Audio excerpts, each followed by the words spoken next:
As business owners, entrepreneurs, family men, it's difficult for us to find the time to put together projects like these. Even though it's something we really want to do, unfortunately, taking care of the things we have to take care of comes first. However, because of viewer support for people like you, we're able to continue doing this. Please consider joining our Patreon and supporting the Burn and Return podcast.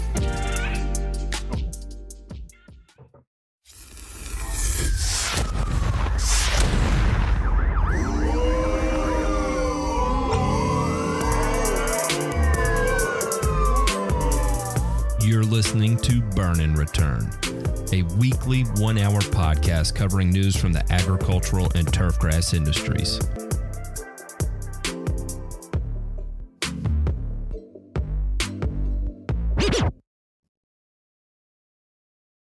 Did you hear that? That was a DJ Scrooge. And you know what that means? That means it is time for another episode of Burn and Return. My name is Matt. Sometimes I go by the Grass Factor. Alongside me, we have Mr. Ryan, the Turf Man of Ohio State, and we have Ray, the Green Doc, out of the Lulu.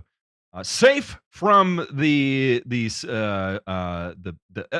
escapades, the bad, the tragedy of Maui. Ray is in Honolulu. I know there's been a ton of people who have reached out, and so no, Ray. They were like honestly worried. Yeah, they were honestly birds worried were that- later. Oh, that was spicy. And this being a live recording, we do not have to worry about interruptions from Spencer. Although I will say I have already had the phone calls going tonight, and right now I have, if it is not a phone number that is saved in my phone, I have it. I'm not accepting phone calls from it. So that put a stop to it. I'll probably have to turn it on at some point, but that started at about 8:00, and I think he's on one. He snorted a couple Ritalin to kick the day off, and just could not wait until 9:00 and got excited. Right? Can you even snort Ritalin? Is that a thing? Is methylphenidate? Yes, does that work? Yes, it is. Intranasally? Yeah. It works. It works quite well. Ray, Yeah. with the pharmacological assistance on routes of Give administration. us a large gummy worm. We can make it into a rectal suppository. I'll see you boys at the bulk foods bins over at the Kroger, and we'll get this thing started. Ew. Yikes.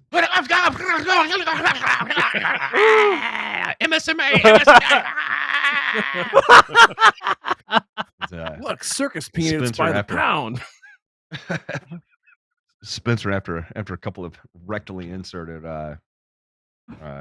couple of grams of methylphenidate right in the rectum. Anyway, we're a little bit rusty on this. Forgive us. JPEG, I got to talk to you about this too. I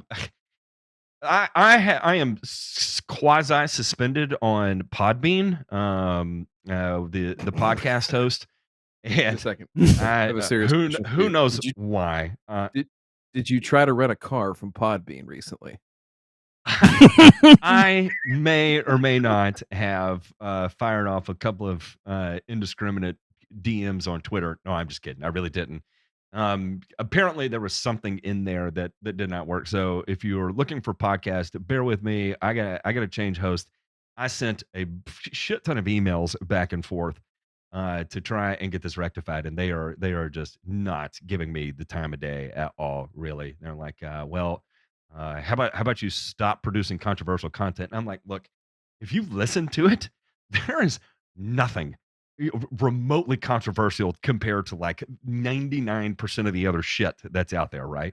And they're like, yeah, but we don't host that, right? We host you.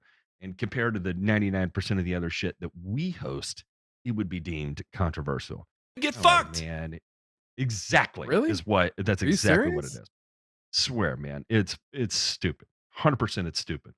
I was like, is it a language thing? Is it language? And it's like, no. I mean, there's been a couple of episodes that have been flagged, and it's due to content. I don't know if it's us, making the COVID boop jokes, or who knows? I honestly have no Remember idea. that? I mean, it could have been. I gave up after that, and I'm like, okay, fuck you. Eat all of my balls, and I'll find another host. That's all. Probably So that 38-minute discussion that we had about whether cunt was actually a pejorative or actually an apt adjective for some people, like Spencer. I don't know. I did that there, sexual content like that, as long as it's not, like like we're directly displaying porn on video and then like reviewing it or something. They're totally cool with. So Really? it's something either political that I mean, and really, how mild have we been on the political shit, or COVID related, or it could be people that listen and hear herbicide or pesticide, and us talking about the diehards on the Green Party and calling them losers or whatever that they may have done one of those mass reporting things. I don't know. It's all theoretical, but it was content related, and it was not due to it being rated R. So anyway, interesting nonetheless. So housekeeping is out of the way there. I'll continue to get that worked out because fuck these guys. Fuck you, Podbean. And as it reminded me, because honestly I had forgotten about it, but it reminded me today because they my last interaction with them, I was like, fine, I'll find another host. And then they emailed me today and was like, we are not accepting your payment this period. So you have X number of days to, move your podcast before it becomes deleted off our host. I was like, oh, shit. Whoops. So anyway, I digress. That being said, how about we check out this week's headlines?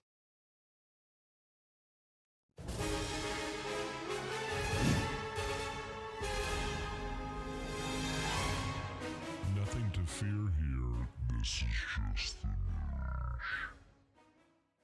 This is just the news, and a couple of like things that are really trending for us in the right direction right now is we'll go ahead and get this out of the way. Inflation is doing awesome in the sense that it stopped climbing, and then it's started to resume climbing again. And it's one of those great things that you see this number, right? That inflation was up 3%, then 6%, then 9%, and then all of a sudden is back down at like 3%. I'm curious. Is anybody out there like on your day-to-day, lifestyle activities, have you seen a significant drop in cost of goods in your like familial operating space?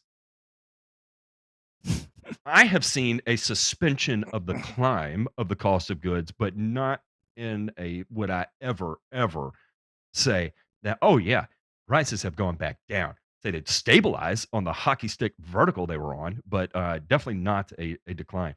We'll see some good sales come on from time to time. I'm a lot more cognizant of sales than I was in the past. But I don't Really, know man? if I've seen a marked decline of anything too much. Now, that being said, that's on the familial side. On the commodity side of things, we are seeing some rectifying prices on the commodity side. And when that happens, there's usually, there's supply and demand aspect of this, and it starts to get really weird, right? Because from a distributor standpoint, we've talked about this before, how you don't want to be the person left with the expensive commodities, right? And we saw, like we talked about, a few companies did get stuck with that, and then they ended up losing a bunch of money. Then on the flip side, you had some people that came in with some really cheap commodities, and then they were trying to maximize their return on investment by selling those at inflated prices, and then sometimes they burned customers doing that in the other way. We have seen an uptick as of right now. I just got pricing from a bunch of different urea producers, and what's weird is that I am getting prices all over the map right now. It's crazy the variation in prices that I'm seeing. Like for instance, sulfur coated urea had come down pretty significantly, and all of a sudden it's back up like pretty damn expensive. PCSEU 45 day is really damn expensive now. 60-day, 90-day, all that is up really high. Nitroform is well over $1 a pound right now, which is expensive. That's bulk, right? Bulk nitroform is over $1 a pound. That's expensive. Umax, Uflex with DCD and MBPT at high rates is very expensive right now. So my point being is that we're rolling into early order program, and all the lawn care guys that are out there. I've seen a lot of jokes on Twitter and the turf space about the early order programs this year, where they're like, "Hey, go ahead, lock in your prices," and nobody's giving you a fucking price. It's like, go ahead and commit to buying whatever you want. We're not going to tell you how much it costs. And the joke there is that they're doing it too. Is that I don't think anybody really knows what the fucking price is going to be. So it's a weird thing that is going on. I just wanted to kind of get that out of the way. What are you going to say, DeMay? I know you're deeper in this on a different side of it. No, I would agree with everything that you said, and that it's just hard to predict and forecast right now, and even at an EOP level, right, where you're basically what you're locking in is a rebate, right? You're locking in a quantity of goods, and locking in some form or fashion of a rebate off a price, and that's, I mean, quite honestly, what I think the chem guys are stealing from is equipment, right? So basically, in certain spaces where prices have to be locked in on equipment, for example, so like government contracts or very large corporations that are buying massive amounts of equipment are no longer agreeing and saying, "Hey, I'll pay a price. I'll pay X number of dollars, right, for this big giant mower or this big 300-gallon spray or something like that." Basically, what they're locking in is, "Hey, you will get this percentage off of our MSRP at the time that you get this delivered, and that's it." So the chem companies have rightly probably taken the lead of what the equipment guys have, and some of that's been smoothed out on the equipment side, but there's still companies, and I won't say who, but that are still legitimately today 2+ years out if you order today on a piece of equipment. And I'm not talking like a new zero turn or something like that. I'm talking about specialty equipment that used to be in the old days, olden times was, oh, I don't know, maybe 2 months at most, something like that, from the day you ordered to the day you got it. And now we're talking Yep. about 2 years. So I get why they're doing it, but it also shows you that this, the industry as a whole is so reliant, not just on commodities and global markets and things like that, but none of it, almost none of it's made here, right? So you're forced to play that game of, will I have it? What price will I pay? And what will I get? And we're not talking about product shortages like we were back in 21, things like that. But, right, if you're trying to plan ahead and forecast, revenue versus cost and things like that, and trying to figure out what your profit margin could or should be, how do you price that to a customer? Does that bleed down? And do we have early pay discounts that are a sliding scale, for customers that want to make the payment now, right? But are based on, when they take it, when they decide to make that payment, things like that. So I just think it's getting harder and harder. It's squeezing the folks that are the smallest, and the folks that do their own billing, and the folks that maybe don't have time to sit there and figure out EOP. But it can definitely help out. But suffice to say So that it's a really challenging time to do any type of business forecasting from a material standpoint. I have heard Sigma Organics in Nashville that if you lock in your EOP and put a down payment on, if commodities drop, they will honor the dropped commodity price. So you lock it in today and say it falls in March or April when you're ready to take delivery, they will honor that discounted commodity drop, right? So, and what they're going to do is try to be cognizant of buying at the appropriate time to deliver to deliver to you at the drop price. Now, if you do not put a down payment down, then they're going to go ahead and just pre-order bulk, whatever it is that you order, and so the price is the price, right? But if you put a down payment down, they're going to put the extra effort in to time it to get it to you at the lowest price possible, which I thought was pretty cool. That's unique right now. It's cash up front. You're not paying 100% up front, right? But you have to put something down. But the advantage there is that, one, you're going to get the terms on the long term. You get a rebate, and you get better timing of purchasing to try and maximize your dollar spent there, right? So, worst case scenario, it's for sure going to cost this much, but best case scenario, you may end up saving, 10, 15, 20% down the road, depending on which way the commodities go. Or if it goes up, you don't have to worry about getting eaten about that. But pretty much all early order programs are going to save you from upside swings on commodity pricing anyway. So anyway, I thought that was pretty cool. So if anybody's in the middle Tennessee area, I would say even like northern Alabama, southern Kentucky area, probably West Tennessee, East Tennessee too. It's centrally located.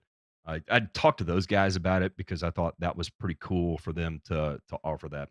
Anyway, I like the unique approach of that because that shows that they are aware of the fuckery that's going on and trying to do their best to stand out amongst a crowd of insanity that's going on. All right, now we'll actually talk about news stories that I guess that actually kind of is a news story, but anyway. Court settlement puts the EPA on track to regulate pesticides more strictly. Of course. This is out of the New York Times, right? So I'm sure this is the number of people that are going to be cheering this is what you don't read the comments. How about that, right? Read the news. Develop your own work around with it. Go to the sources that are cited in this, and do not read the comments. The comments are designed to drive you crazy, and they will drive you crazy. Stay out of them. A close-up view of a Taylor's checker spot butterfly, which has a brown, orange, and white patches on its wings, orange antennae and legs. It is standing on the stalk of a plant, and I call it a win for the little species, though all kinds of endangered animals and plants stand to benefit. Because of course, if it's a pesticide, a pesticide is designed to kill these. No, that's. I think the person who authored this article does not know the difference between an insecticide and a pesticide. I digress. A sweeping legal settlement approved this week has put the EPA on a binding path to do something it has barely done before, by its own acknowledgement. Adequately consider the effects of on imperiled species when it evaluates pesticides and takes steps to protect them. When you think about what a pesticide is, it's supposed to kill pests. It's difficult to design a process where it kills only the things it is supposed to kill.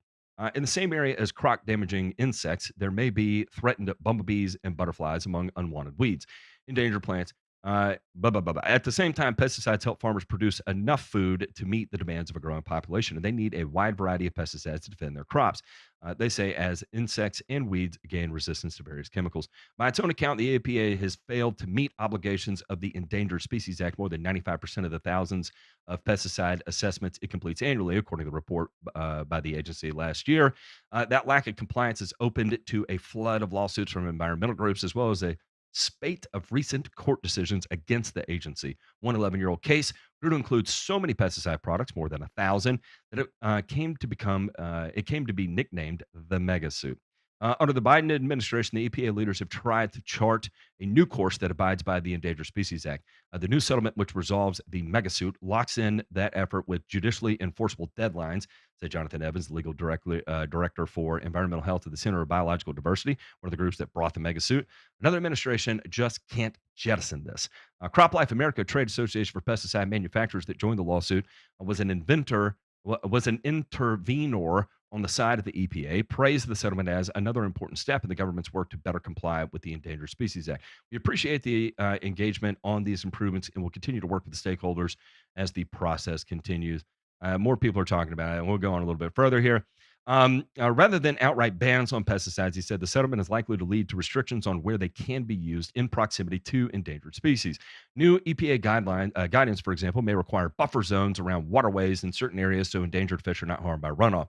It could place restrictions on how far a chemical can drift when sprayed from a plane. A major challenge for the EPA in complying with the Endangered Species Act has been the sheer work of determining how each of the vast number of active chemicals and pesticides affects each of almost 1,700 federally protected species threatened with extinction. The process typically takes 4 to 12 years. We don't have the resources or the time to go chemical by chemical for all these hundreds of pesticides. Instead, the agency will bundle chemicals into groups according to their target species. and whether they dissolve in water or drift in air. This approach will let the agency set regulations efficiently. Okay, so the takeaway here is that here's the thing: is we already have buffer zones for pretty much the majority of what we apply, especially if, depending on how miscible or movable with water it is, you tend to see more and more aggressive buffer zones that are cited in the labels. We also have, when to apply certain things. Again, like the whole thing that kicked off the disaster that is imidacloprid was someone spraying in Oregon Bradford pears in full bloom. Anyone that's been around a Bradford pear in full bloom, what is all over that tree? Bees are everywhere on that tree. And lighting it up with the JD9 with Tall Star, Orthene, Merit, and Banner is not what you need to be doing at that time. That is a label violation to begin with. They did one better, Matt, in that case. They did one better in that Oregon case. You know what they did? Do they have sites in it or something too? No, this jabroni thought that he was doing good, lighting up those trees in bloom with Safari. Oh, and good. You know what the difference is between Safari and imidacloprid? Dinotefuran is FU fast. Yeah, dinotefuran is way more toxic to bees than imidacloprid is. That's what I know about it. And so I gotta ask, why did we even get to this point where the government has to tell you, please don't spray neonicotinoids directly on bees?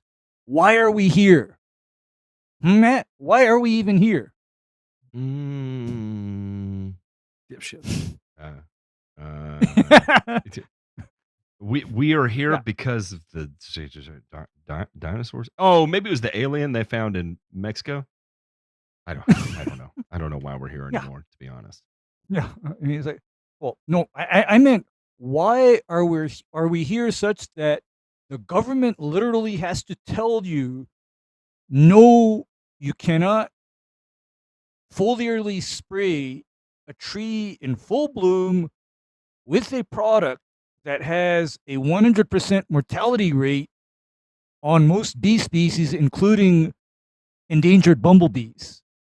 Shouldn't that be like almost common sense?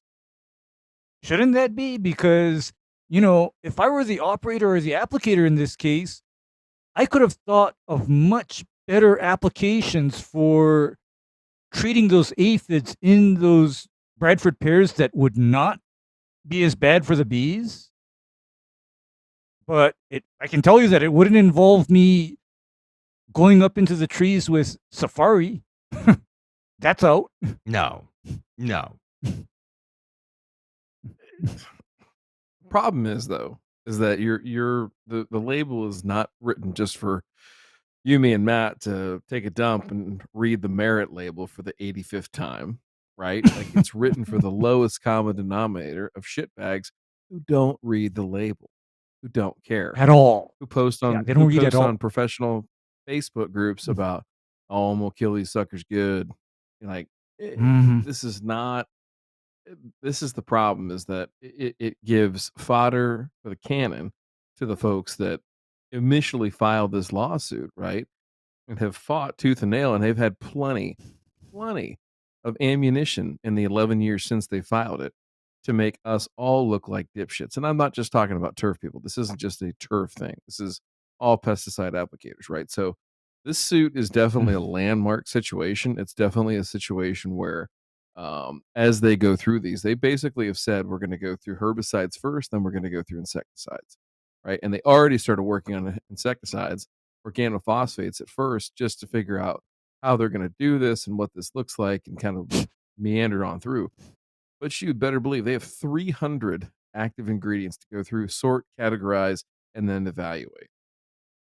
So you're going to end up with a situation that either these things are basically banned without being banned. They're going to make it so difficult to be able to use that it's just not worth using. So that's way number one. Number two, it's going to be so onerous on the applicator that even reading the label will not be enough. You'll have to go to an EPA website and verify what you can spray and where you can spray it. So, like, if you remember, dicamba, right? When we went through all this stuff with dicamba resistant crops and them causing problems with volatilization, things like that. And that came down to literally a county by county basis. This is saying that it might be within a county, within a city, within the county, within parts of a city within the county, right? So it could get weird. Or it could be very even an quickly. entire state. It could even be an entire state where if this I would endangered rather it be a species, state. I would rather it be Yeah. a state. Honest to God, I would Mhm. rather them just say, "Hey, Mm. Tennessee, you're out."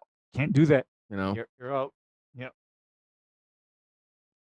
When the feds get involved, yeah, it's frustrating. careful, Podbean's listening. Yeah. Sorry, Podbean. The next one Sorry, here. FBI Kevin. I'm excited that Asian MILF oil continues to stay in the news. Caroga Lake here. And what a disaster this whole thing is, right? Over. You know, I like one of our regulars, Gardner Earth guy, was talking specifically about he would much rather prefer to see the milfoil harvested and then flipped into something else, right? And you know, you could either hydrolyze it into an amino acid spray or something else, right? And I do understand that aspect of it, but the economics of being able to do that as of right now, because it is so widespread and it is such a voracious plant, and it talks specifically about this right here. They won a grant to start doing their pilot project with Procellacor in this lake that has such a profound amount of not only established but spreading milfoil. And in this particular instance, so here in the bloom, they are harvesting 100 bushels of milfoil a day, right? And again, you have to remember this is hand scuba harvested, right? It's typically targeted in shallow areas. When not maintained, though, the invasive plant can render lake waters nearly unswimmable. It destroys native species and hurts the property values, right? So the difficulty here is that it is so widespread, and I don't know like what kind of rooter this is and how deep it does end up run, especially if it has gotten out of control. You know, is this something that you start with Procellacor Procellacor applications, and then you're able to put it on a harvest program? I think that would be a great integrated pest management program if that is doable. But when you're talking about getting scuba divers in here to harvest this, I don't know what the going rate is for a scuba diver per hour. And you know, I don't know what their tank capacity is either to be able to do this. And you know, do you have to pull it completely by the root out of the ground? I don't know enough about the plant to be able to say. But one thing that has been repeated in this is that we're talking about 150-mile long coast here that is dealing with milfoil. 150 miles is a long area to line to cover. That's a shitload. That's not to say the whole thing's covered with milfoil, but still, if you're having to scout that large of an area, we'll think. I don't know how many miles a combine on a 10,000 acre farm covers during harvest season. I'd say it's pretty significant. But we're also talking about $1 million piece of this particular instance. We're talking about dudes with scuba tanks on their back that have 3 hours of air capacity, maybe 4, that are in here, able to harvest 100 bushels a day, and as are harvesting 200 bushels an acre in an hour. You know what I'm saying? So. And then you got to cover 150 miles of shoreline. I don't know, man. That's a lot. And that's a lot of biomass, right? You dry that down, how many tons of material are you talking about? And what is the water content of that plant too? We'll say it's 90% coming out of the lake, right? That is a monumental amount of mass and mass and volume too, right? So that's huge. And then How long does it take to dry it down? How do you dry it down? Do you open air dry it down? Do you run it through a dryer? How much natural gas are you going to use to dry it? Let me tell you, if I'm bringing something from a moisture content of 90% to say like 10% to keep it from rotting, which I probably have to go lower, like 8 to keep it from rotting, man, my natural gas bill on the month would be like, oh Lord have mercy. We'll say in a month I do 1,000 tons of material. My natural gas bill is going to be somewhere in the tune at commercial rates of $12,000 to $20,000. Is going to be my guess. That would be 1,000 tons, right? So to put that into perspective, I don't know how many tons are going to be pulled out of here, but if it's that much water over that much area, I'd say it's going to be a lot of tons that you're having to drive down. So I don't know. Anyway, point being is they have secured a grant, right? And they've got some funny money here to get started with it. What's interesting though is that they said even if we didn't get the grant, we're coming up with the cash to get this done. So it is clearly something that is incredibly important to this community, for the people that want to do something about it. And then you have the other side that's like, nah, we need to let it go because we're going to destroy the environment. All right, man.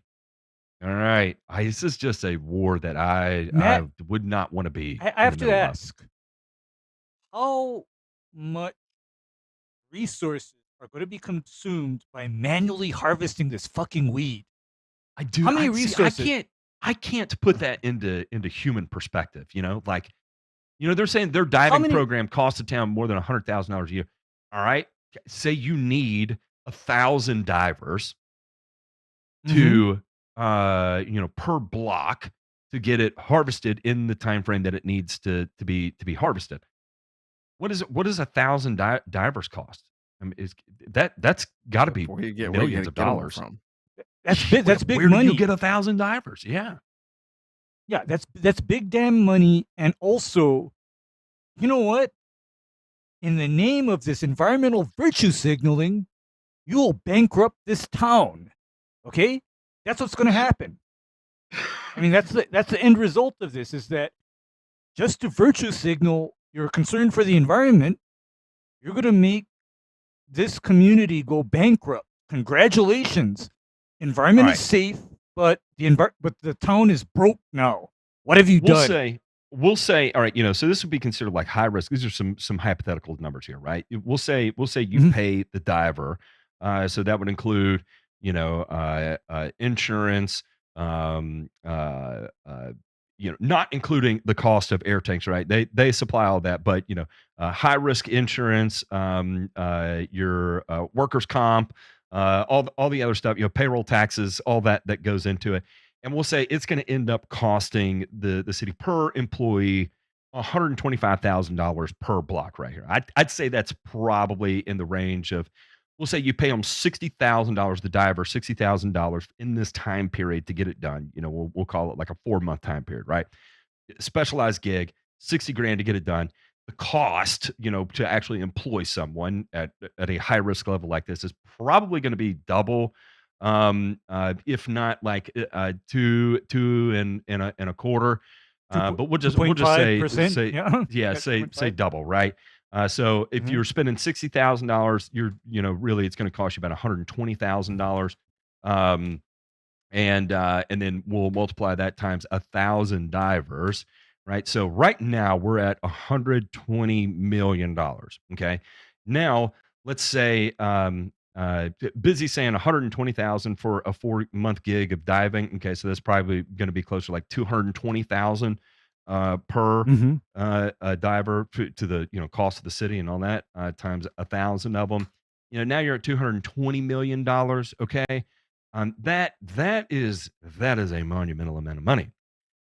Where is it? Is this national emergency fund money that gets allocated to it? Where does it come from?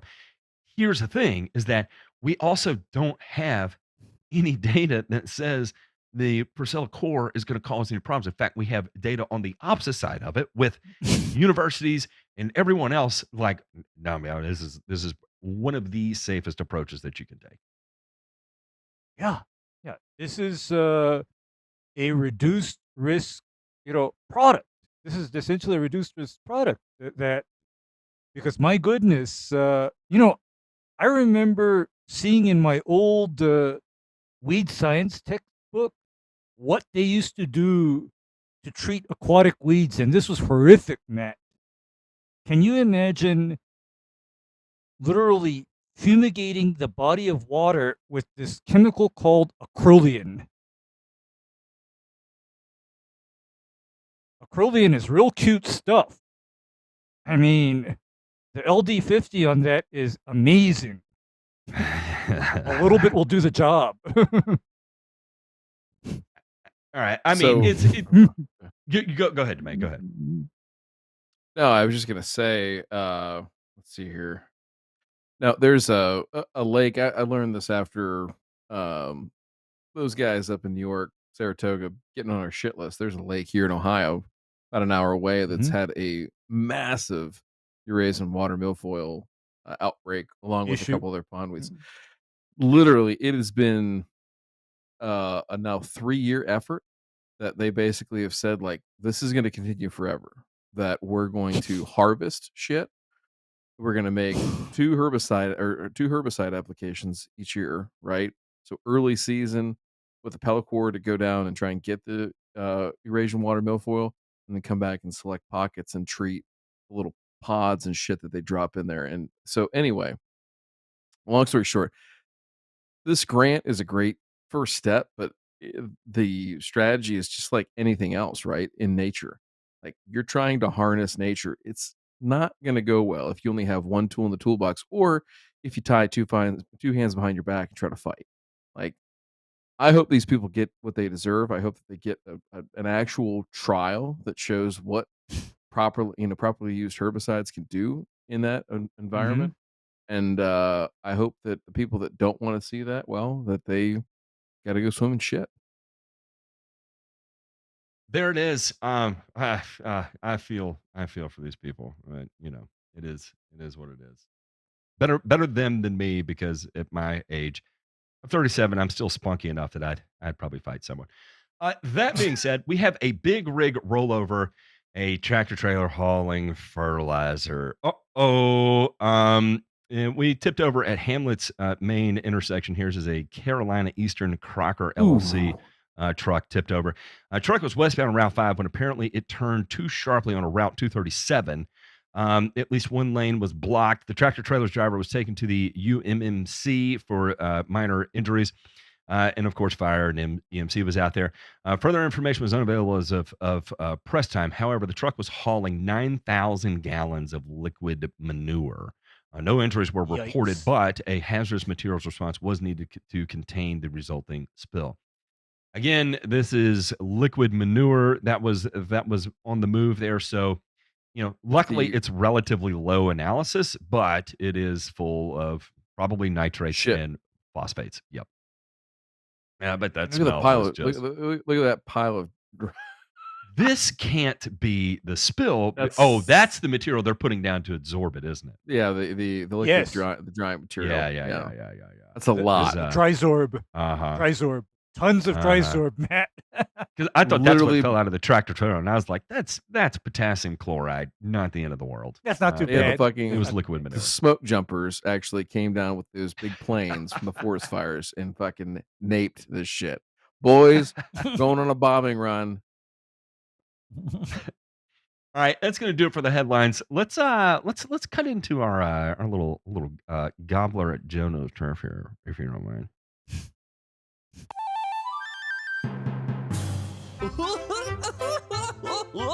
Jono's Turf!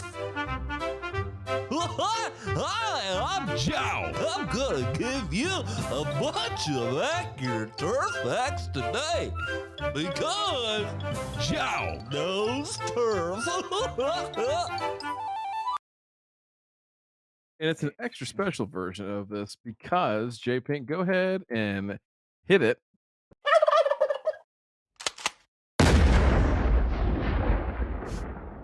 That's right. It's a gobbler. All right. So let's go ahead and see. Speaking of massive amounts of fertilizer, okay?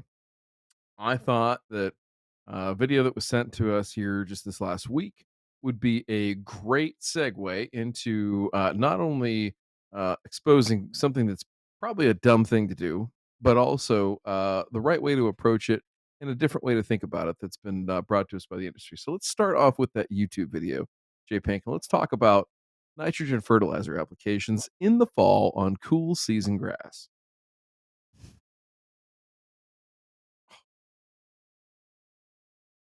Pumpkin spice lattes. That must mean one. All right, guys, football's back, and my wife keeps drinking pumpkin spice lattes. So that must mean one thing: fall is here. We're gonna start our nitrogen blitz. I'm gonna show you guys what you need, what you should grab, and how to get it going right now. Could be multiple things, really. All right, guys. So fall is quickly approaching on us, so we need to start getting our lawn ready.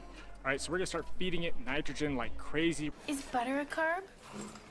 Yes. We're gonna blitz the living crap out of our lawn. You blitz all night! We're gonna give it so much nitrogen, it's gonna be crazy insane. All right. The Pause. reason why you want to start this. Okay.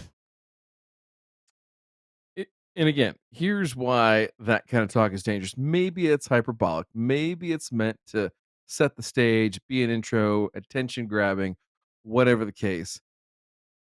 It's not really responsible to go ahead and say that. I mean, Matt, let me ask you, and Ray, I know the answer already from you, but Matt, did you ever go to a customer and say, listen, I'm going to put a mega huge shit pile metric fuck ton of nitrogen on your lawn, and it's going to be awesome? No, I can't say I've ever done that. Only out of spite without their knowledge, of course, right? Just that'd be the only Yes. reason. Okay. All right. I've so said he's we're going to announcing get his intention. aggressive and things like that, but never a bomb. Be aggressive. Be aggressive like that one. Yeah. All right. Let's go. Nitrogen blitz in the fall is you want to start just giving it as much nutrients as you possibly can so it can store up all that energy going into winter, and then coming right into spring it has all that energy stored up, ready to go. It's going to green up faster than everybody else's lawn on the block. All right, so we're going to start feeding it heavy amounts of nitrogen right now, getting it ready to go. You're going to be mowing like crazy, but you're going to come out in the spring looking like the best lawn on the block while everybody else's is still asleep. Let's get into it, and let's go over how you're going to do that today, so that way you can go ahead and get this started on your lawn right now. All right, guys, so when you're looking for products to put down for your fall nitrogen blitz, what you want to be looking for is something that's heavy in a quick release nitrogen. So I recommend two different types of product. One is urea, and the other one is ammonium sulfate. I will be using ammonium sulfate because that's what I have on hand right now. Ammonium sulfate is a 2100, which means it is all nitrogen, all right? So you're gonna put that down on your lawn. It is quick release. Your lawn's gonna take it in and just absorb it. Normally, I am a sprayer. I like to spray all of my nutrients, but for this situation, I like to spread it out. Stop spraying I do like that, granulars for geez. this application because it's just a little bit easier to measure out, a little bit easier to put down, and just easier to control. So let's go ahead and grab our ammonium sulfate, and I'll break it down how you kind of measure this out and how you kind of figure out what you're gonna put down on your lawn. How do we figure out how much of our product we need to put down on our lawn? Well, the calculation is actually pretty simple and pretty easy to figure out. So first what you're gonna need is your bag of product. So we know here that this is 21% nitrogen in this bag. So if we want to put down half a pound of nitrogen on the lawn, you're gonna take that half a pound and you're gonna divide it by 0.21. What you're gonna get is 2.38, which is the amount of pounds of product that you need to put down per 1,000 square feet. So once you have that 2.38 number, it's a simple calculation of whether or not you need to multiply or divide on the amount of product that you need. So let's just say you got 5,000 square feet. If you have 5,000 square feet, you're gonna multiply that by the 2.38, and you should come up with about 11.75. 11.75 is the amount of pounds of ammonium sulfate that you will need to use to go ahead and put down on that lawn. It's a very easy calculation, we can do simple enough math. to We're use, which good. is why I like to Good use a here. granular fertilizer for this application. So I only have about 500 square feet here, so I'm gonna do about 500 2.5 square pounds of product. We're gonna go ahead and spread it out on the lawn, and we're gonna do that weekly. Now, if your lawn looks great, you don't have any issues with it, you can do this every other week. I'm looking a little rough right now because of the lawn renovations I've been doing. My front lawn got a little neglected. It came out of summer looking a little iffy. So we're gonna do this weekly. Now by doing this weekly, you're gonna be mowing a lot. It's gonna push the top growth on your lawn like crazy. So if you do this weekly, just be prepared to mow often. We're gonna do 2.5 Pause. pounds on the Okay. Well, let him talk here. 2.5 pounds. Let's see Yeah, what go, this go is. just a little bit further here. front lawn every week, and you're gonna water it in afterwards. So we're gonna go ahead and spread this down, get it out on the lawn, and watch this kind of recover. This is gonna help So your he's lawn doing get through the half- winter. Most pause. lawns Okay, so he's saying half a pound a week. Is Huh. that accurate? Okay. All right. So Assuming his correction is correct there, and is it one of those where he's like, maybe I'm throwing a full pound a week. He will go with this correction. He's applying a half pound a week. A half Okay. pound a week. Every 2 weeks, that's a full pound. Am I doing the math right there?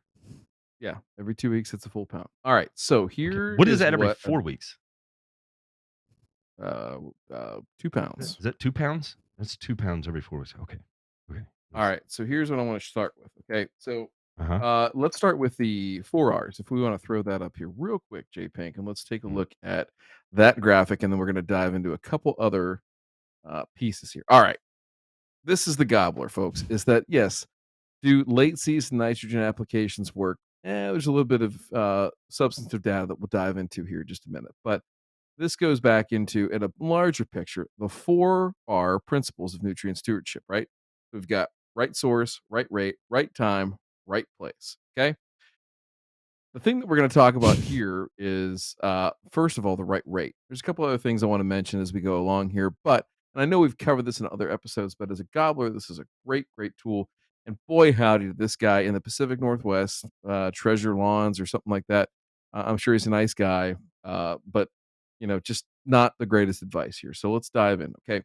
So on the right rate piece, Matt, Ray,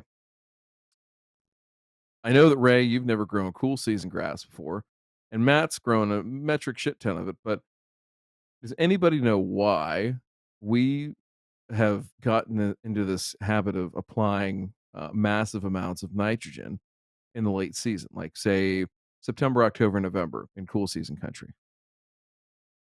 It is due to what has been colloquially termed the fall nitrogen blitz is gonna be my guess. hmm Yeah. So in certain lawn care spaces, particularly the lawn forum, there's a thread in there, and there's been multiple videos made about it. And what it references back to, actually, from a research perspective, is a guy named AJ Powell. AJ Powell was a turfgrass professor at the University of Kentucky there in Lexington, and he did some really, really good work on this. And his work was replicated in the Mid Atlantic and all the way over into Kentucky in the late '60s, talking about, hey, we make these massive applications in transitional type areas. Again, Mid Atlantic being like Virginia, Maryland, Kentucky. That we see this massive green up in the spring that's way earlier than anything else, right? So this was thought to be a good thing. So, coming into, probably about 15, almost 15 years ago now, Doug Soldat, Bill Kreuzer, and Sam Bauer over at University of Wisconsin kind of made some inferences and said, "Hey, well, why is that? Why do we see that? And is that what's best?" Right. So there's a lot that we've talked about here, and there's a lot that we've talked about in other shows. I know I have, and I know that Ray and Matt have as well. I want to put up this one graph from Dr. Soldat's research that really tells the story in terms of the point of diminishing returns that we see. And I want to tell you why that happens too. Okay. So this is his nitrogen uptake on late season applications. Okay. So you can see September is the little dark circle, October is the open white triangle, and then the dark square is November. Okay. So Mm. these are differing rates across your x axis, right? And then your y axis here is showing the amount of uptake on that fertilizer. Okay. So basically, what we see here in this September app, right? September app at half a pound, we're taking up 74% of our nitrogen at a half a pound. Now, he made applications in half pound increments all the way up to 2 pounds of nitrogen per 1,000 square feet. You'll notice here, it's pretty much the same. So if we get all the way up to 2 pounds in a September application, that gives us about 73% uptake. So our nitrogen applications in September are pretty efficient, right? Even up in high rates. Okay. Now here's where a homeboy from the YouTube video is going to go wrong and start to trip over his dick and buck himself over from a 4R's perspective. Sorry, Podbean. Um, is on this side here when we go to October. I'll take a look at this. At half a pound, we get 65% uptake. All right. And then we go all the way up to 2 pounds, and we're at 48% uptake. So this is interesting here, right? Our efficiency is dropping as we increase rate. So this is single apps, right? But if I take that and extrapolate this out over the course of a month, if I do half a pound a week, am I really effectively doing the same thing? This is a single app versus one app. that's going to continue to drop the later I make the apps, because if I jump down here to November, 46% uptake at a half a pound, and then all the way down to 25%, 2 pounds, right? So again, point of diminishing returns drops as we get later and later. Now, would either of you gentlemen like to theorize why that might be taking place in a cool season situation, say the Northeast, Pacific Northwest, where this guy is, or maybe even the Midwest? I would say that it's because after September and when you get towards November, isn't the grass pretty much like not growing at all anymore by November? I mean, that's my guess, is that the grass ain't growing, and your growth in the parts of the U.S. where cool season grass is growing, I'm pretty sure that active growth tails off and is done by, say, end of November. That's what I've seen too. End of November, grass growth is pretty slow by then, right? And if grass is not growing, it's not even taking up whatever nitrogen you're applying at that point, versus September to the end of September. That is like that window in time when the grass is still growing. So that's how I interpret this this graphic here. Time is everything. Time is Time's everything. up. It's over. So our No, it's last few not. points. It's not. It's not over. It's We not over. still got It's more not to do over. here. Oh, yeah. So anyhow, the other point I want to make here too is that by loading everything up at this juncture, right, and doing it later and later in the years, day lengths are shorter and our ET rates go down, right? The evapotranspiration, the demand for water inside the plant goes down. That's the way that nitrogen, or the vast majority of it, enters the plant, right, from the soil, going through water that's being taken up by the plant as it needs it, right? So again, shorter day lengths, cooler temperatures, less demand for water, and so therefore the nitrogen use at that time is not quite as efficient, right? So the point here, I guess, from a practical standpoint, going back to those 4 R's here, J Pink, is this: make sure that you do have the right rate, right source. He did have the right source. Quick release nitrogen at this time and spoon feeding it out there is not a problem. But understanding that your rates, especially as you go higher and higher later in the season, are not going to be nearly as efficient, right? Also, right time. So again, understanding that time aspect, but also the seasonality and the physiological changes that take place in the grass. Right place. Last thing here that I saw a shit ton of here, boys.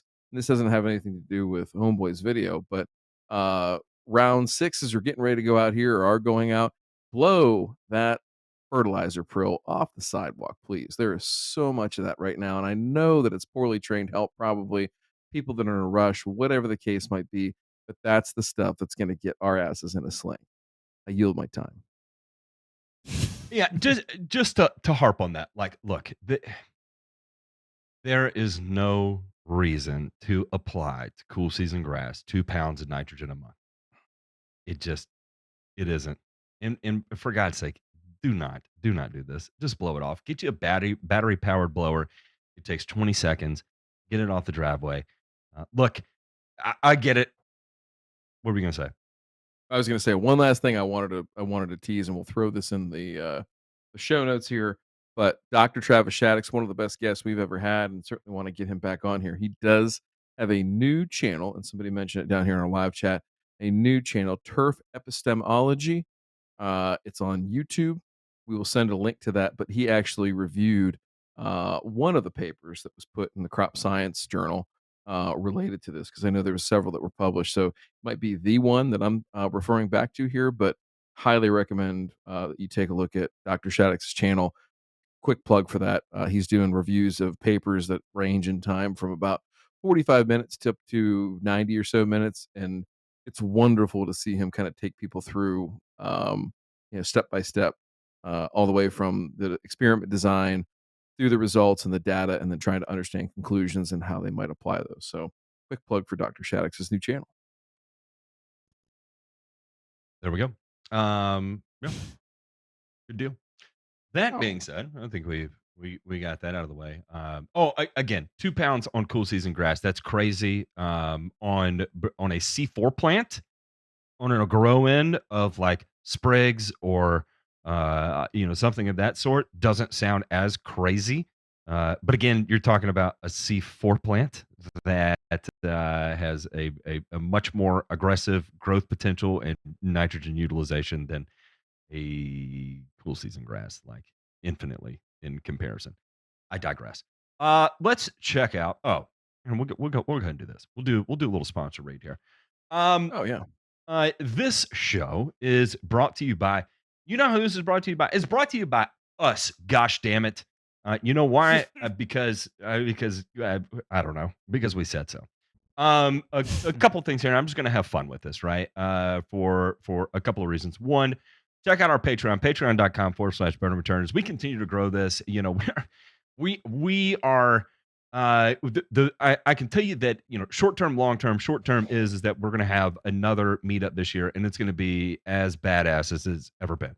We have continued to escalate what we do and ramp up production value, and even offsite extracurricular activities are going to be a great time. And it's just continued to go so far above and beyond the rate at what we thought it was going to do.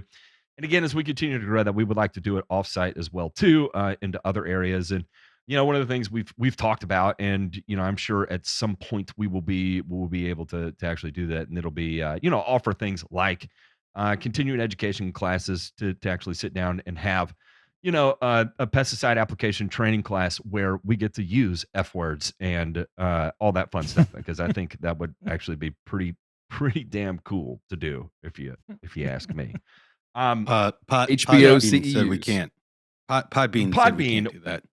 Podbean said we cannot do that, but I'm fairly certain the Texas Department of Agriculture or Arkansas Department of Agriculture, Tennessee Department of Agriculture, Ohio Department of Agriculture would not give a shit if we did that. So we'll buddy up with those guys. We'll rub elbows with them. Just say fuck and don't fuck during the training. I think that's probably the line. I'll talk. We need to.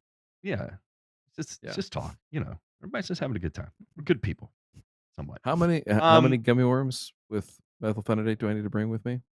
I would go ahead and plan on 10 grams of methylphenidate distributed amongst grams. What do you say? Distributed among 100 gummies, something like that. That's a shit ton of we'll do 100 man. milligrams, 100 milligrams per rectal insert there. That would keep everybody on the verge of a heart attack. Pretty much. Yeah. I'd say everybody's blood pressure is going to be rocking at about 180 over 120, and boy, will the words be flying. Everybody will have Whoop's memorized. Going to call 911 for us. Yeah.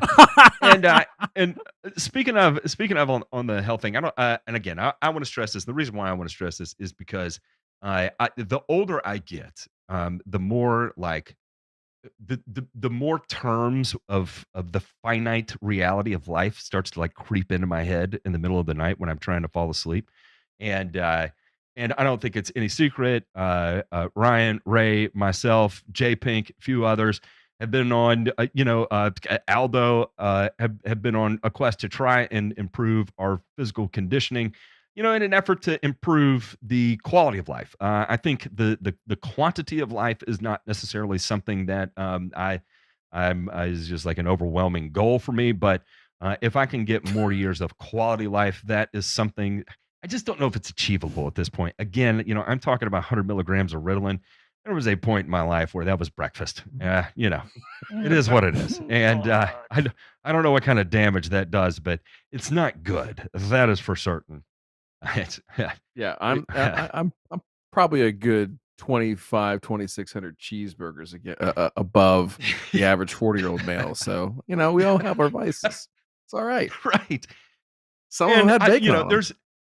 There's a couple of things here. We want one. If you join our Discord, there is a section where we do focus on health and wellness. Now, I'll say this is that it is pretty extreme. But if you're looking for a starting point, I have been working with a group. It's called Gain Trust, and it is a legitimate coaching.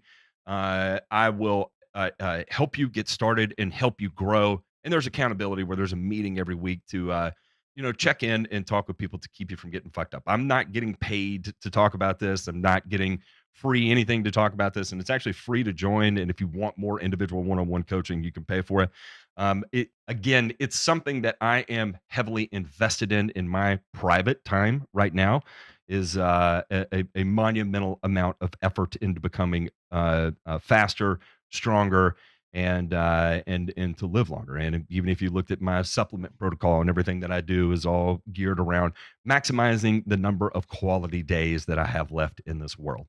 And I would encourage you, especially for everybody that is reaching that point in their life where they're no longer feeling invincible. I think for me, that started to set in somewhere around like 32. I'd say when my daughter was about 2, I think the pretty extreme realization of like, oh God, why did I do that to my body for so long, started to creep in. And then of course I ran into some health effects too. You know, I had 2 aneurysms in my eye, yeah, there's a lot of shit that just went on. You know, the reality, the finite reality of life, memento mori, begin to set in. So if it is something you're interested in, you're looking for getting started, I would highly, highly encourage you to just go ahead, bite the bullet, start doing it. It sucks the first few months. And then they say if you can do anything for 6 months, it becomes a lifestyle, right? And I would definitely say at this point, it's become a lifestyle for me. Clearly it has for J Pink, who has just completely reinvented who he is as well. And, you know, Ray, this is the first season he's ever gone through without becoming emaciated and looking like he just crawled out of the Sahara Desert at the end of you know, the grueling heat of lawn care. And you know, these are all big positives. And you know, DeMay's throwing, you know, of course I see DeMay on the whoop, and then you'll see him crank out a damn run and then post a picture in health and wellness, and it looks like he took the ice bucket challenge. And you know, I'm a sweater. I love to see it. Dude, you and me both. It is disgusting how wet I get. Fun fact, DeMay, do you get nipples that are so chaffed afterwards that you have to band-aid them? Or is that just a me thing? No, there's enough hair to buffer and create like an air gap between the shirt and the garment. And there was a point in my life that I had pierced nipples, and so they are eternally erect. I have it was a bet, and I lost a bet. Go Vols. Oh, no. You know. I know. Oh no. I know. Anyway, yeah, we don't want to talk about the Vols right now. It's too soon. I know, and that was again one of the things that led to me getting eternally erect pierced nipples too. And boy, you know, when I sweat real hard like that, you know, I have to band-aid them now, or wear a cutoff that leaves my my nipples exposed because they get so chapped. Anyway, personal issues there. Check it out, gain trust. You know, it's good to take it on, but it's even better if you can do it and not get fucking hurt. Because that is the direction that I was headed. I could feel that I was going to get hurt sooner than later, and so I wanted to work with someone smarter than me. Just like people come to us for help so they can avoid making mistakes. I opted to go that route to avoid making mistakes too. I think I'm smarter than I am, and so for the first time, I'm trying to step back and say, you know what, maybe I'm not as smart as I think I am. So let me talk to someone who's a little bit better at this than me. That being said, I think I've floofed enough on it. Let's check out this week's cards.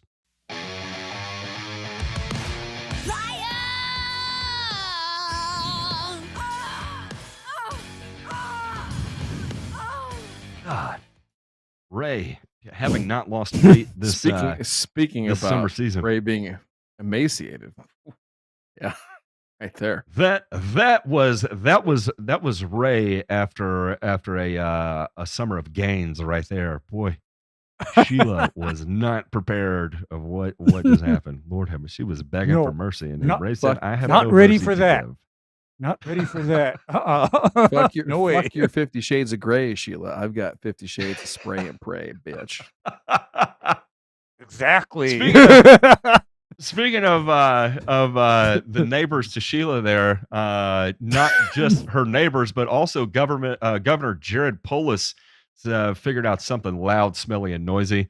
And that was actually yard tools in this instance. It wasn't Sheila. It was yard tools. Jared Polis ordered state to phase them out, get them the F out. It's an executive order aimed at making Colorado greener, cleaner, and quieter. It requires the state and state contractors to phase out all gas-powered lawn and garden tools over the next 2 years and replace them with electrical equipment.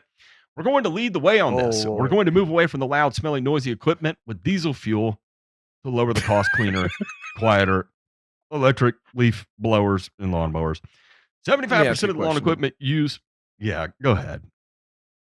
How often, we were talking about blowing fertilizer off the sidewalk, everything. How often did you have to get the off-highway diesel out to fill up your backpack blower to make sure it was running in tip-top shape? Can I ask that question? Yeah, 0.0, as a matter of fact. Yeah, you never had to replace a glow plug or a fuel injector on your weed eater before? No, I've never done that. I've never done that. Yeah, no. Damn, Unfortunate, because I'm going to be, what kind of put the Ray kink in my modified his plans? blower to run on diesel, didn't he? No, you know what? He's got a TDI At one in there. We're time- talking about cars. It uses I a DEF wanted- system too. It's crazy. No, I wanted a diesel for my Hypro D50, actually. I know you did. I know you did, Ray. I was going to say That is so not shocking to me. I could see Ray out there with a 3-cylinder turbo, big 300 millimeter turbo diesel on his High Pro to run 60,000 psi at the end of his half-inch hose. The DEF is actually an alternate tank that you can go and select back and forth between the engine and Yeah, application if I want rates. nitrogen, I just switch back to the DEF tank. Exactly, Brian. I am He's got that enough guy. agitation Shout that out- he can foam the entire island of Hawaii. Shout out to Princess Cat in the chat. They're gonna do away with it with the state employees and state 2 contractors, years. right? So you want to land a gig with the state, you better be electric only. What about propane? Nope, electric only. Go F yourself. That's the only way to fix this. We've got areas with high ozone, and what is the solution to high ozone? Ban diesel fuel. The state is offering a tax credit right now to anyone who switches from gas to electric lawn equipment. I think we've seen it before. I can't remember if we saw it from Colorado or not, but if I recall, it is that the tax credit is like okay, $75. thanks. Yeah, like nothing. Yeah, it's gonna help a lot on my what was a $13,000 now $27,000 mower. Appreciate it. You're really doing great for us out there. Where's hang on, I gotta put this in the chat so that Jay Pickham. This is Ray's effort earlier here. It's gonna go into Dirty Deeds there. Take a peek at that one. Oops. What happened? Dirty Deeds. Just take a gander in there. There you go.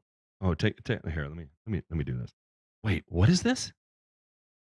Something Ray posted earlier. These men. Oh yes, I saw this earlier today.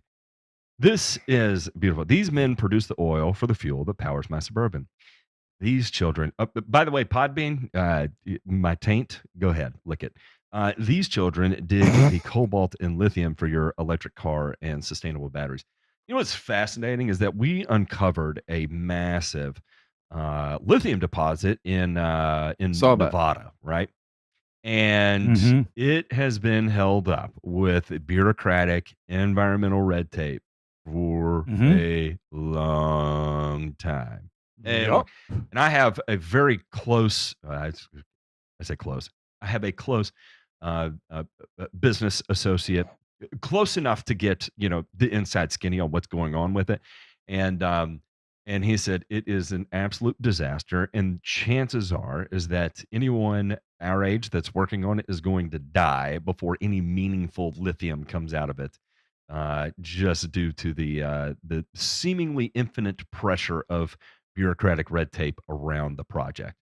So in the meantime, we can thank the children on the bottom there. They're going to keep us stocked up for our lithium batteries. So don't forget, as you make your transition from Energizer alkaline to Energizer lithium, never forget who's out there putting it together for you. I digress. Actually, Matt, that was a more What's that? tame meme. There was a more tame meme because somebody posted, Yeah, I it kinda think, is,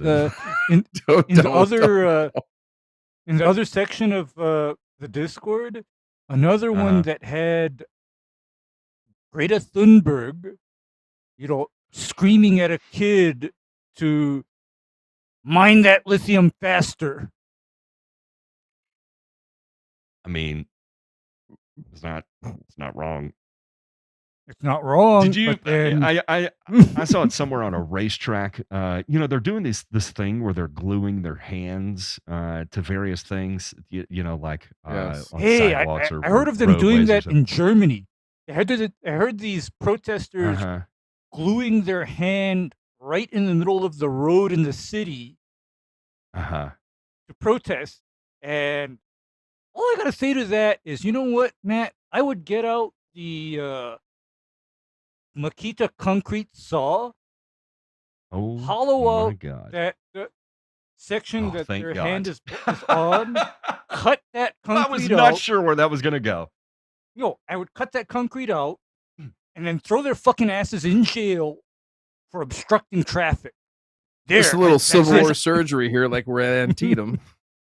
I saw one where they it was on a racetrack, and some pit crew or somebody, like, you could tell they started to pick this guy up, and his hand was like legitimately adhered, and boy, they gave a double 2-person time tug on it, and it came unseparated, and that guy looked at his hand like he left a piece of it on the pavement. That was it was degloved, because I do not feel sorry for you, as a matter of fact. No, actually, he's lucky that I don't just go over there with the razor scraper and just pry that glue up. That's when you use your torch. That's when you use the propane torch and just I just want to say this: that there's probably if we still have the payroll records, I think we should send a form letter out to all the past Carbon Earth employees and let them know that, listen, the climate activists will pay way more for your fucking hand than Carbon Earth other would. You might want to give them a call. Yeah, look, we know what 3 fingers cost, but if you want a real payday, 5 in a palm, we got you. 5 in a palm. Mm-hmm. Yeah, we got you a deal. It's your entire hand. Your entire. We can do both 3 of your for hands. 30, or we can do 100 for the whole. Where you at, big boy? Yeah. Johnson City. You'll need it because your hand won't be able to grip anymore. Johnson City's holding an ugliest text contest. Here's why. The city of Johnson said it hopes the contest will challenge homeowners to save water while having fun with their lawns. The ugliest lawn contest, August 18th to September 15th. Photos must be submitted by 5 p.m. on September 15th. $150 gift card for the winner, then $100, then a $50 gift card. The lawns must be mowed and maintained. The city's often compete in best lawn competitions, so they said, well, as a matter of conservation, we'll just do the ugliest. And the idea is to limit water usage. Two thoughts on this real quick. One, I would absolutely run a contest between now and the end of the year where if somebody submits the ugliest lawn, not necessarily that's from our group, but could be a customer, could be somebody in your community, submits the ugliest lawn, we will dox the crap out of them. We will donate a substantial sum to St. Jude in their name in our final show. All right. So keep that in mind. And the second thing, I was really hoping that this was Johnson City, Tennessee. And, the ugliest lawn would have to be, some nether regions from the fuzzy hole. I mean, there's just no doubt about it. Thank you for your submission. Are you sure this is a lawn? That's the only way I know how to describe it. Haven't mowed in years. Definitely not. Fuzzy is an understatement. As a matter of fact, we can't call that the honey hole either. That is the sins of the earth. Can someone call an exorcist in here to solve that problem, please? You ever seen pubes on the nitrogen blitz program? Me too. There's 2 pounds a month, and then there's that clearly ate 2 pounds a month. JP, can you throw this clip up real quick? Because this is going to be a volume warning too. It's just I thought it was kind of fun. Someone just DM'd it to me. So here we have a guy who's like, oh, sorry about this. Oh, I think that problem got solved. That's one way to do it. I thought that was pretty creative. I like that guy. I'm not gonna lie. Yes. Anyway, this week's returns. La la la la la la la la la la la la la la la la. I'm back. MSU, Michigan State Turfgrass Information Center, TGIF database now is open Smurfing access. Hey! This database, which is a cooperative project with the USGA and Turfgrass Information Center, can be accessed at tic.msu.edu/TGIF. TGIF. The release of the publicly accessible TGIF database coincides with 40-year anniversary partnership between the USGA and Michigan State Libraries. The database initiative began in 1983 with the goal of providing those in turfgrass sciences expedient access to contemporary literature and ultimately expanded to published and unpublished materials reporting on all aspects of turfgrass and its management, regardless of sector, context, geography, language, or age. USGA provided the seed money to fund this project, with the first record being entered into the TGIF database in September 10th, 1984. In 2019, the database saw its 300,000th record entered. Looks like we might be ripping this off the internet. I'm not gonna lie. I don't know. I've got an idea. I digress. IT nerds, ping us on that. The research professor John N. Trey Rogers III expressed enthusiasm about the database, and it's like I'll talk about it. I'll talk about it off the air. They're enthusiastic about it. Okay, I'm gonna get through this. We got the link out there. That's the most important thing. This is great, right? Like I wish more and more research would become open access. This idea, why hide research? Why? If the intent is to spur innovation, to inspire people to develop ways, means, methodologies of doing better, why keep it behind a paywall? You know. Here's the thing: is that like who is the one who's getting paid on this? The researcher? No, they can't. They got paid on the front end of doing that work, right? And then it's the journals that it gets submitted to are the ones that get paid on this. I understand at a certain point, yeah, you got to collect whatever and maintain a profitable business. I'm sure that half the journals operate as a nonprofit anyway. If I had to guess, I don't know. I'm throwing smoke out there, but I would assume that the majority of them operate as a nonprofit. So after a certain point, continuing to keep that information behind a paywall. And I know there's resources out there where you can still access it. You can go to the easiest way is to go to a public library. I got on a computer at the public library recently, and I was blown away at the amount of shit that you can get. DeMay, you were the one who actually talked me into getting going to the public library, right? And one, it makes sense because my kids have a reading log that they have to do. They have to read 20 minutes a day. 5 days a week, right? And so they start churning through books on, a bi-weekly basis.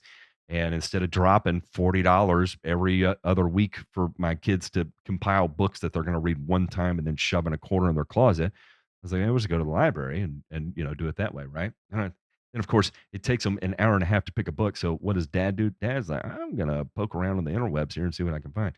There's a litany of useful shit on it. It's fascinating. I digress.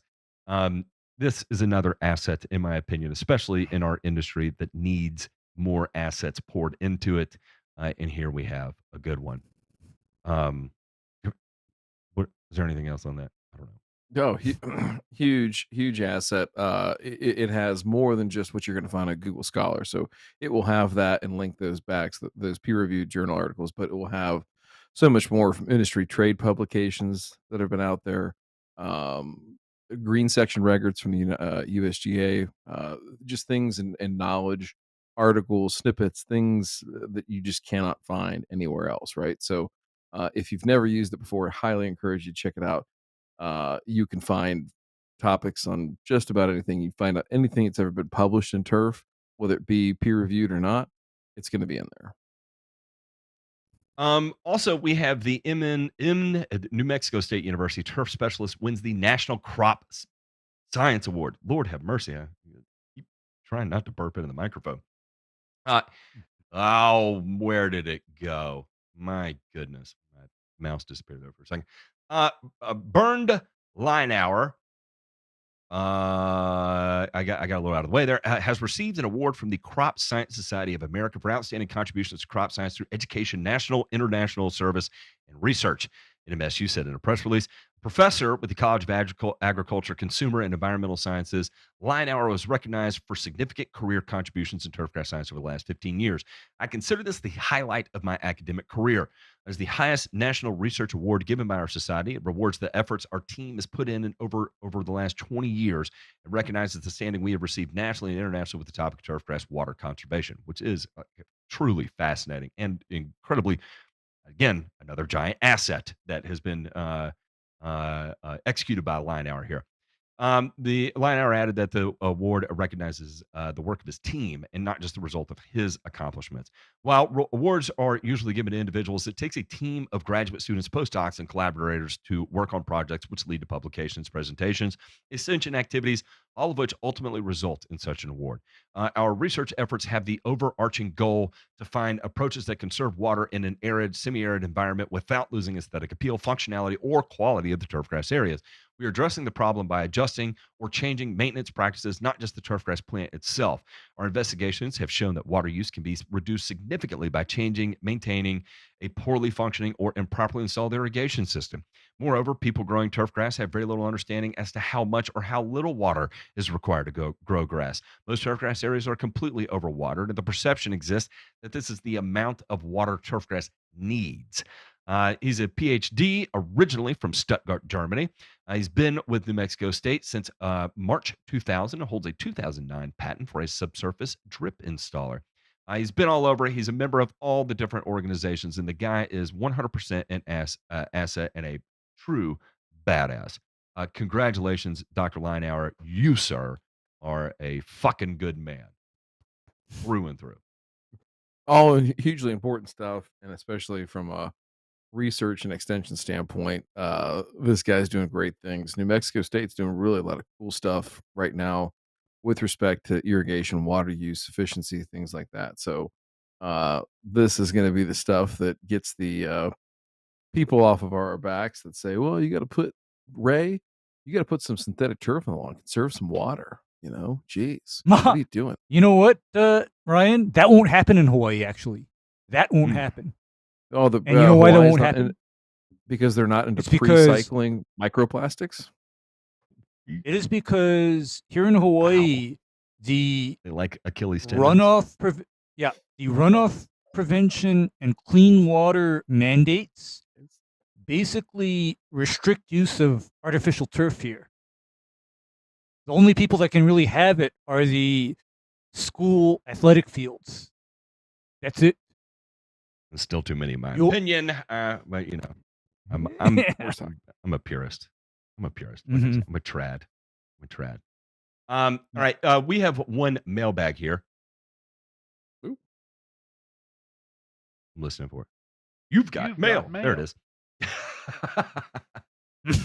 Literally, the time delay between when the button on the soundboard is hit and when it plays is a mystery. Sometimes it's within a microsecond. We actually we had to downgrade from 56K to 28.8 for our AOL subscription. So times are tough, man. It's hard out here for a pizimp. Nicholas said, over the last few shows, Ray has mentioned using quinclorac and triclopyr as an ideal fall cleanup mixing cool season territory. The question is on rates. Should I reduce the rates because they're mixed? And do I still need to include methylated seed oil or leave it out because the quinclorac is being mixed with an ester-based herbicide, being triclopyr? Ray, this is on you. Would you drop your rates because you're mixing the two? No, I would do the full rate for one thing, because here's where I suggest that somebody contemplate using quinclorac and triclopyr. If for whatever reason they're plagued by clover, chickweed, and wild violet and creeping Charlie in their lawn, they are then a quinclorac triclopyr candidate. And secondly, when you're using quinclorac, recommended to include that methylated seed oil surfactant. Because let's think about this logically, because you know what full rate of triclopyr 4E is? It's only a quart per acre. And if you have like the quinclorac 75DF or drive 75DF, then that is a pound of that dry granular material per acre, dispersed in water. Or if you have either drive accelerate or off-patent quinclorac liquid, that's still 64 ounce per acre. But you still are not getting the surfactant amount that ensures that your quinclorac works at its best. Because quinclorac is one of those herbicides where I guess BASF found out that without methylated seed oil, the quinclorac doesn't work as well. It's not as effective. And so that's why they suggest that if you're going to make a quinclorac application, you include methylated seed oil at up to 1% by volume of solution. So that's my answer. There we go. Don't fuck it up. Yep. Get ready. You are going to kill all your grass. I'm just kidding. That is 100% a joke. That I know everybody worries about that when they try something for the first time, and so I'm just ramping up the anxiety meter, like my friends on the show love to do to me. We are headed out of here. If you have any questions, reach out to don't reach out to me. Reach out to mail@thegrassfactor.tv. J Pink will sort through that. Thank you, J Pink, for being the wall between what gets disseminated and what does not get disseminated to us, because No private calls. the last thing we need to do would be the first.